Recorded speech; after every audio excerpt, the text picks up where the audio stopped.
How to manage leftover stock when you run a bakery business. Hi, I'm Maria. I own a bakery in Bengaluru and I've been running a bakery business from home and then a dessert cart and then now a bakery. Yesterday, I posted a story on Instagram asking for topics to talk about because at the end of the day, these YouTube videos are supposed to be helpful for someone. So if the people who actually watch the videos recommend topics, it would be useful for them. One of the most important things that you have to understand when it comes to leftovers in the food industry is that it is an inevitable part of the food industry. We can only try to minimize the waste, but especially when you're starting out, the more you put out there, the customers will be able to see it, and we can only fine-tune it to reduce the wastage. The problem is you need to understand that having leftovers is not your enemy, but not knowing what to do with the leftovers is the problem. First and the most important thing, if a certain ingredient or product does not meet the standards of your cafe, it should never ever reach a customer, a client, a brand, or even if it's a collaboration, it should never go out of your kitchen. Even if you slightly feel that it's close to expiry date and the texture is off or the taste is off, and if you still send it thinking, I think it's okay, it's manageable for 1 or 2 days, and the customer figures it out, first of all, it's ruining your brand name, it's ruining your trust, and it could completely demolish your brand as a whole. Second, your leftovers are actually very, very important data for your business. If you understand why these products are being left over, you will be able to fine-tune your business. Now, a lot of people run various formats of a home bakery, but one of the most common formats of running a home bakery is that someone places an order and you prepare that. Now, what happens if you are asked to make if you get an order for 4 cupcakes, but each batch has 6 cupcakes, you have 2 cupcakes left. Now that also is considered wastage. There are 2 things that you can do about this. One is that you fine-tune your recipe to make sure that you are only making a certain number of cupcakes, or 2, you can inform the customer that you only sell in certain packs.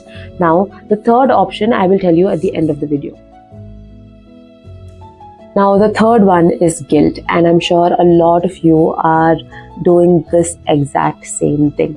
You often give your desserts at a discounted price just because you made extra, and that is killing your business. It will eventually make people wait for you to have extra to be able to buy it at a discounted price.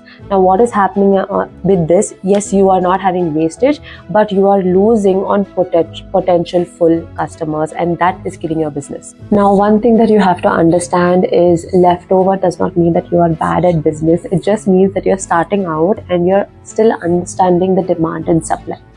I am going to give you 2 very important ways to eliminate wastage. Number 1, you find a way to repurpose that particular dessert. And what that means is, say you had a cake order, or let's take the cupcake order itself. You decide to make another item out of it. Now, with your cupcakes or your cake or anything with a sponge, you can make it into cake pops or cakesicles. I used to do this a lot, and that gives 2 things for you. You can put out a new product on your menu, and 2, some people just like easy bites, and this comes into play then. It's easier to eat a cake pop or a cakesicle, especially kids love it, and that is something you can do. Now, second is also corresponding with the previous one. Whether you make cake pops or I'm taking the example of the cupcake again, whether you make cake pops from it, cakesicles from it, or whether you just have the cupcakes by itself, always put it out there saying, hey, I have 2 extra cupcakes and these are available at this price, but do not give a discount. If someone wants it, they will buy it, and if someone doesn't want it, it's okay, but the more they see it, the more they'll get tempted and they will eventually buy from you. It creates this demand because until they see it, they don't know that they want it. But when they see it, they realize that, okay, maybe it's okay to have 1 or 2 cupcakes or 1 or 2 cakes. Slices.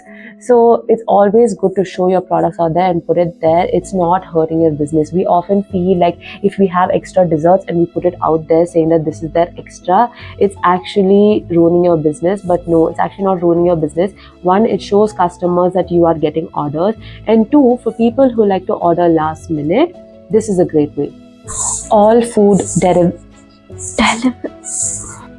Now, answering this question more specific to a bakery or a dessert cart, I used to actually increase the stock as per the sales. This eliminates wastage, and also because my bakery works on a bake fresh everyday model, so every single day we bake everything fresh.